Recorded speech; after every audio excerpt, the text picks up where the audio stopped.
yes vote mean, not just for Amazon and not just for labor unions in this country, but for American capitalism? Well, as you know, Mehdi, Amazon is one of the largest corporations in the country. It is owned by the wealthiest individual in this nation, Jeff Bezos, worth $180 billion.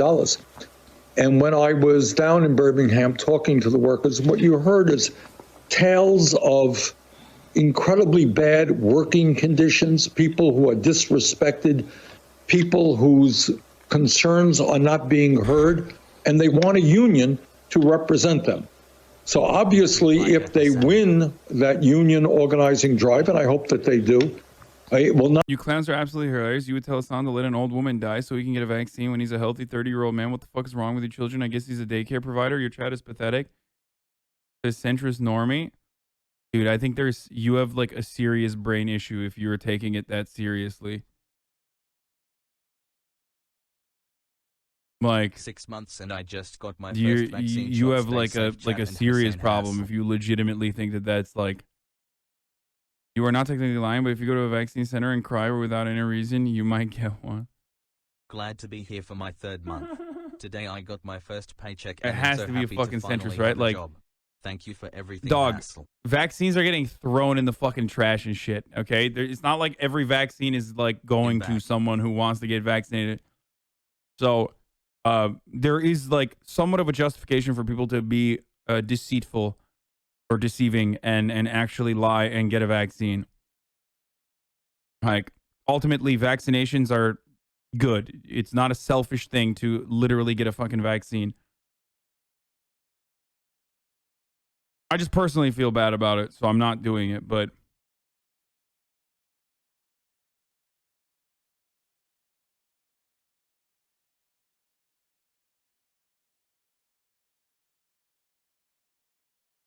"4 months, baby."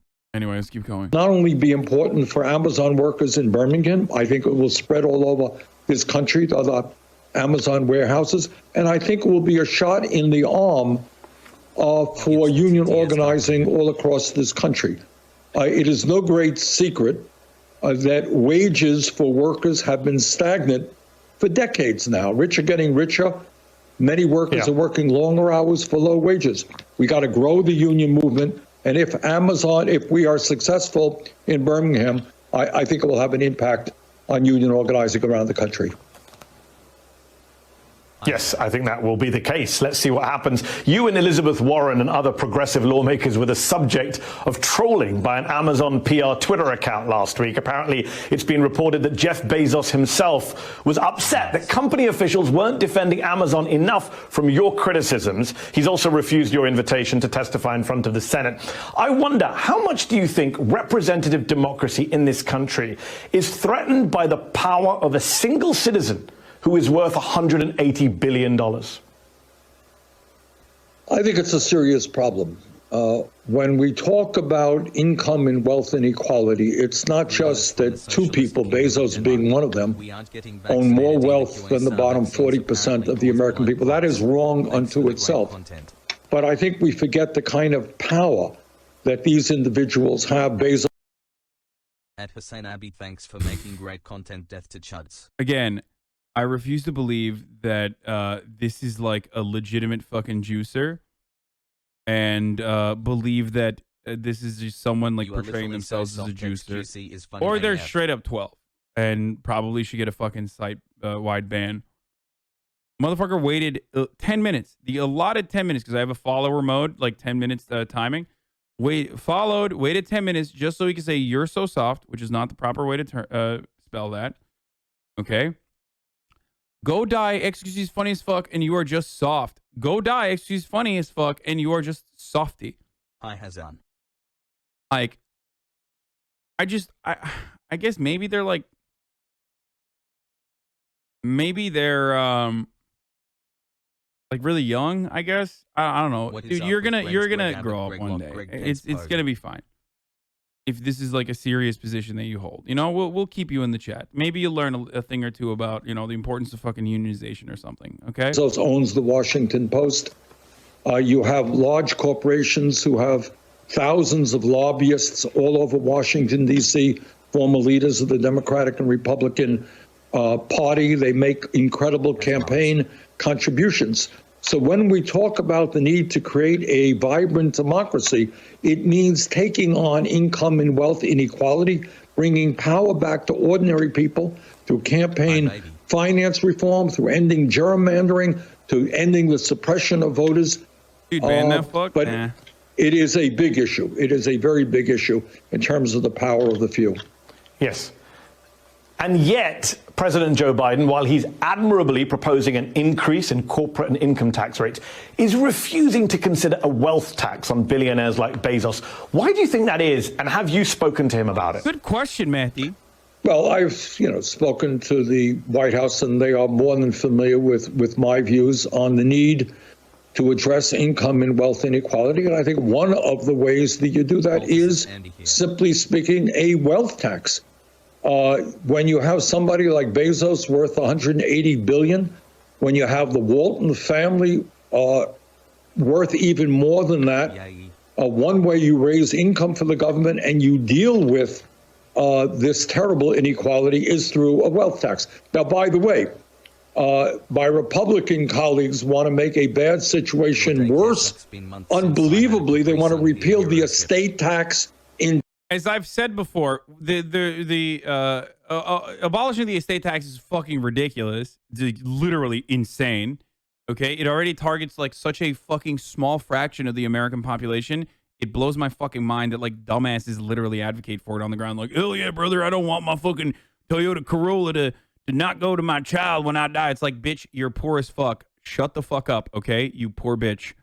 You're gonna fucking die, and the only thing you're gonna leave behind for your fucking children is your goddamn loans that you took out to go to fucking college, which then you dropped out inevitably, and now you have crippling debt for the rest of your life that is literally transferring on to your fucking next of kin. So shut the fuck up. You are not going to, the government is not coming for your fucking Toyota Corolla, okay? It's motherfuckers making like $5 million or have more than $5 million to $10 million in net worth or not net worth, in wealth overall, okay? It's a fraction of the country, okay? Hassle. No one is trying to take your beat up F-150. Anyway.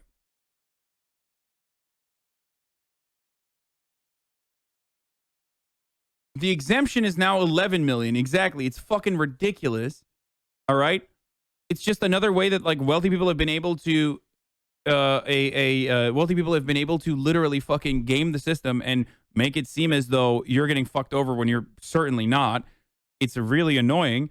The second part of the Joe Biden proposal is that in order to pay for some of these proposals over the course of 12 years, even though the proposal in his infrastructure bill is implemented through 8 years, which is already long of a fucking window of time, which means 2 administrations, potentially 3. It's going to pay for itself in 12 years, which is 3 administrations, through tax hikes on corporations. Now, the issue is those tax hikes do not even go back and revert to the corporate tax rate that was there 3 fucking years ago.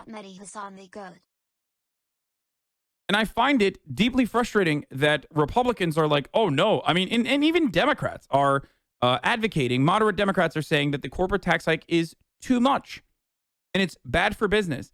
Motherfucker, corporations made an incredible amount of profits throughout this pandemic. You can pay for the taxes, okay? You should be able to pay for the taxes. Where is your sense of patriotism? Entirely, yes. Which will give hundreds of billions of dollars in tax breaks to the top 0.1%. So I think this is the moment for progressive taxations, not only a wealth tax, but an increase in corporate taxes, to say that we cannot continue to have this kind of massive income and wealth inequality. So on that note, a lot of people think this is a pretty progressive moment in American politics. Democrats in control of the White House and Congress, Joe Biden pushing through progressive legislation like the $2 trillion American Rescue Plan. We had part 1 of the infrastructure plan laid out this week, also worth around $2 trillion. But over 8 years, Congresswoman Alexandria Ocasio-Cortez and others in the climate movement think that's a good start, but it just isn't enough money to deal with the challenges we face, especially when spread out over 8 years. They're right, aren't they? I think they are. I think one of the issues we have been focusing on is the crisis in affordable and low-income housing. And I think the Biden proposal is a serious effort to build the millions of units that we need to address that crisis. I don't think it goes far enough in terms of climate. The truth is, as everybody knows, the scientists tell us that we have a handful of years in front of us in order to transform our energy system away from fossil fuel, or we're going to face awful crises in terms of irreparable damage to our planet. So I would propose more, and when we do that, we can create millions of good-paying jobs. So let's talk a bit more about that infrastructure plan. You want part 2 of the plan to include healthcare. You're proposing lowering the Medicare eligibility age from 65 to 60 or even 55. And I wonder, given your influence on the Biden administration, the LA Times recently called you a power broker, Senator. Do you think between now and 2024, you can get this president to not just support that age reduction, but also get on board with Medicare for all itself, with single payer? Is it possible for you to persuade him or pressure him into that? Well, Mehdi, two things. In the immediate moment, I want to focus in the new reconciliation plan on not only physical infrastructure, roads and bridges and climate change. Republicans are not against infrastructure, okay? They're just against anything that doesn't immediately mean infrastructure equals fossil fuel subsidies or some shit, okay? Infrastructure is bipartisan. It's popular. It is a necessity. It literally makes us more competitive in the global market. It makes it easier for trade routes to open up. You got to fix the fucking dams. We've talked about it. You got to fix public transportation. It makes everything better. It makes every single thing better in this country. Our infrastructure is the backbone of the U.S. economy. It was part of the reason why we were able to fucking own for a while, aside from imperialism and all the other stuff, obviously. Okay? The problem is Republicans want that to be divvied out to the states and have states literally cover the costs, okay, within their own budgets. That's not going to happen, brother. That's just not going to fucking happen. It is an idiotic thing to do. The federal government should be able to step in and absolutely has to step in a fuckload of these instances. It's bullshit. Like, it's completely bullshit that Republicans are taking a hardline stance against infrastructure bills, knowing full well how good it is for the actual businesses. So what are they doing? Okay? What are they doing? Well, what they're doing is saying this is the Green New Deal. Okay? This is secretly the Green New Deal, which there is some truth to. This is secretly the Green New Deal in some ways. It's like the lightest version of the Green New Deal that you could possibly put together, because there is some subsidies for renewable energy initiatives. There are some efforts to invest in R&D for renewables.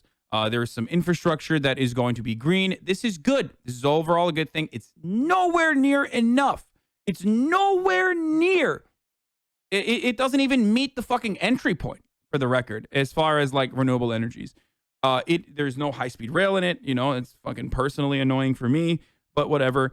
And yet they're still criticizing it, saying this is secretly the Green New Deal.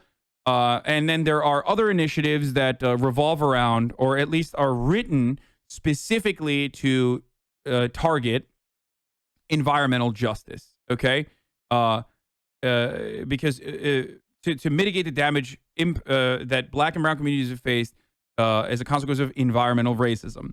That is something that Republicans are going to use as a talking point to say, oh, you're just giving money to Flint, Michigan. Like, what about Pittsburgh? Like, bitch, dude, they're giving money to Pittsburgh as well. Okay, they're giving money to white neighborhoods as well that have been crippled.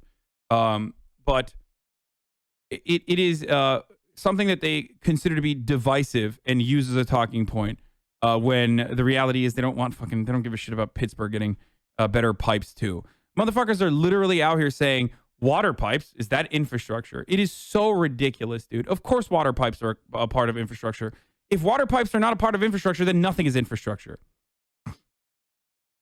Environmental racism is the negative consequences of climate change impacting Black and brown and poorer neighborhoods disproportionately than other neighborhoods. That's what environmental racism is. It's when Flint gets destroyed, or not Flint, sorry. It's when Puerto Rico gets destroyed, for example, right? Why is Puerto Rico destroyed? Because they have a horrific infrastructure. Why do they have a horrific infrastructure? Well, because hedge funds have literally fucking robbed Puerto Rico for decades and have placed them under tremendous debt. Their entire infrastructure is crumbling and in a state of disrepair. And then fucking Hurricane Irma hits, and boom, everything is wiped out for months. That's environmental racism. The consequences of climate change are faced in way higher, in way more brutal ways in areas that have a larger population of black and brown people. Flint is also environmental racism in the sense that if you are living in a black neighborhood, a predominantly black neighborhood, the local government doesn't give a shit about you. The state doesn't give a shit about you. You're not going to get fucking, you're not going to get the support that is absolutely necessary that the government should provide to you, the base level of material equality the government should provide for you. You're not going to see that. And that's why you're going to get lead poison. Your children are going to fucking have like serious learning disabilities as a consequence of being lead poisoned at such a fucking early age. It's really horrible shit, okay? And it happens all the time. Yeah, and then the first black president will then come to your fucking neighborhood and drink a glass of bottled water in front of you while faking it as though it's like literally tap water. And that's what's that's environmental racism, okay? That's what that is.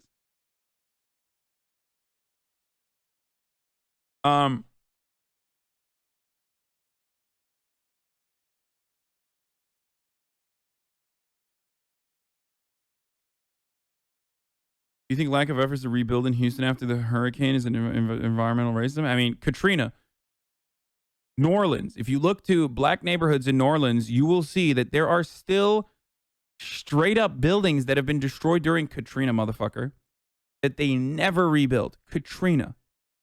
Okay, Obama has been president since Katrina happened. Like, George W. Bush was president, Katrina happened, Obama became president. It's been fucking, it's 2005. That's crazy. Because people do not give a single fuck about poor people and specifically black people that have been kept poor for a very long time as a consequence of systemic racism.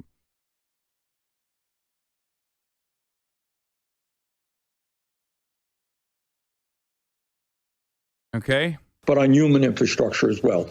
And that means addressing the crisis in education. So many of our young people cannot afford to go to college. The last thing I was going to say about environmental racism is, okay, so oil fracking, right? Oil fracking has long-lasting environmental consequences, especially when you fucking leak the fracking cum into natural water supplies. This is part of the reason why oil barons themselves in the state of Texas will do everything in their fucking power to stop oil wells from being produced in their own backyards because, hey, what the fuck are you doing? I'm from Texas, motherfucker. You don't put a fucking oil well in my backyard. I put an oil well in your backyard. So where do they put the oil wells? Where do they put the fracking towers or wells or whatever the fuck? They put it in black and brown neighborhoods. And then those kids end up getting fucking cancer. Okay? That's environmental racism as well. It happens in LA. It happens all around the world. It happens all around America.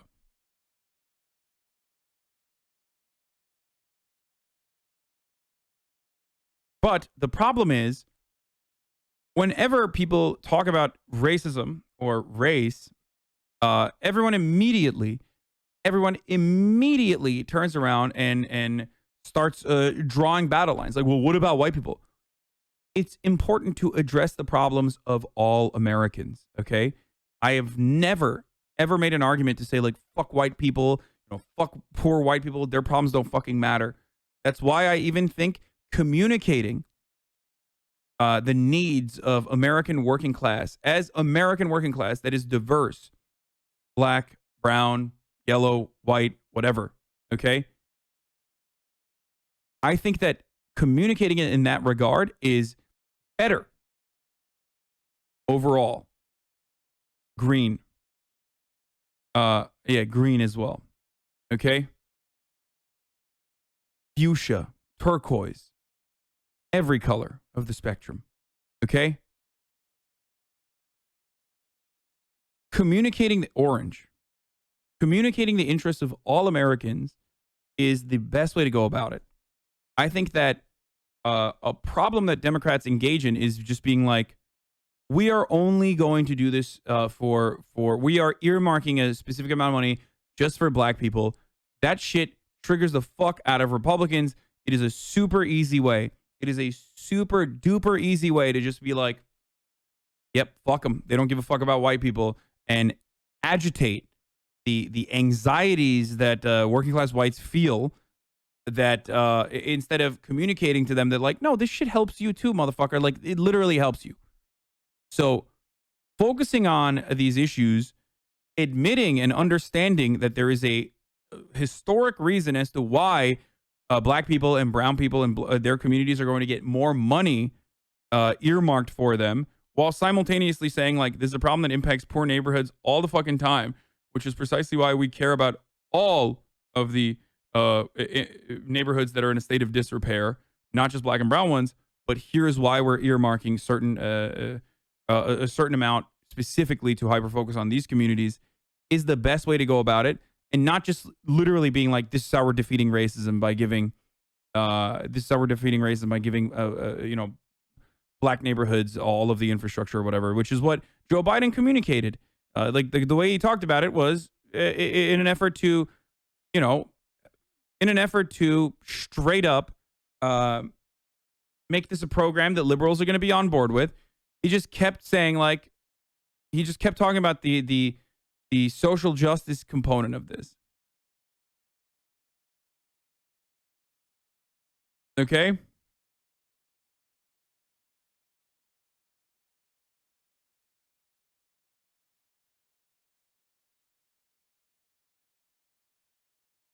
They say they're giving black neighborhoods money and don't do it anyways, LMAO. That's the other part of it, is that like,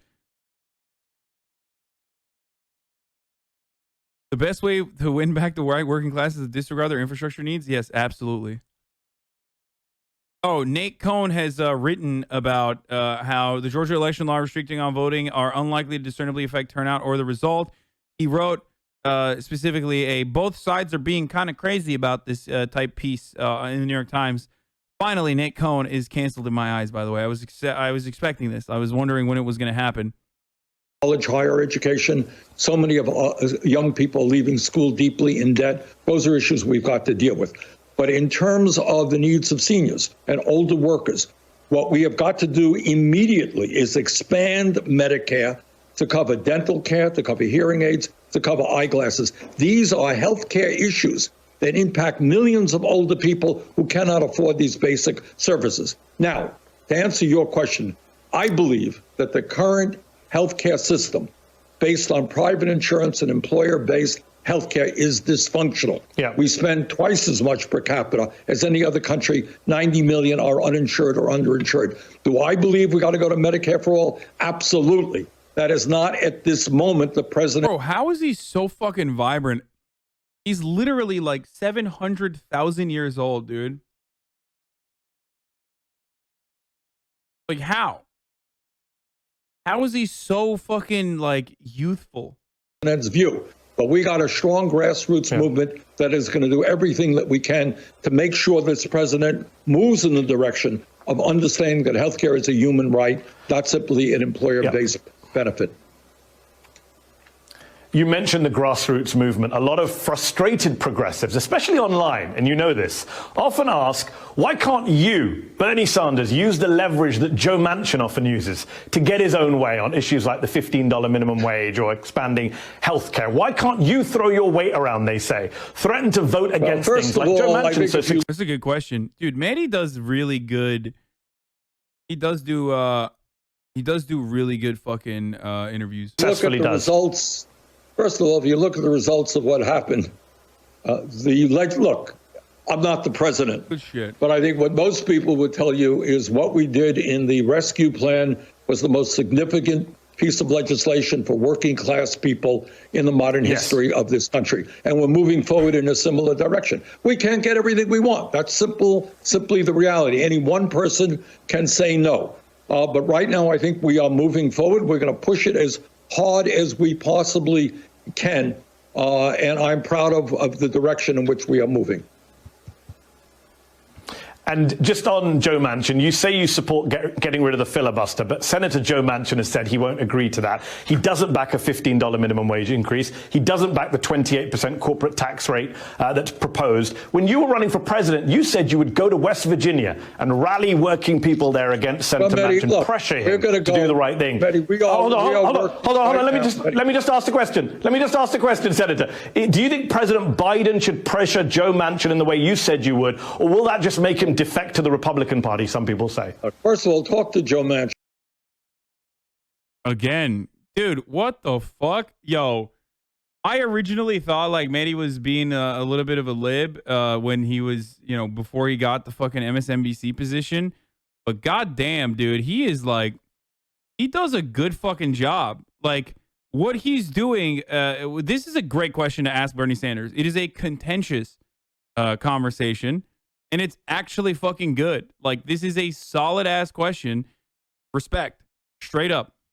But second of all, there is a lot of work being done internally in terms of bringing the Democratic caucus together.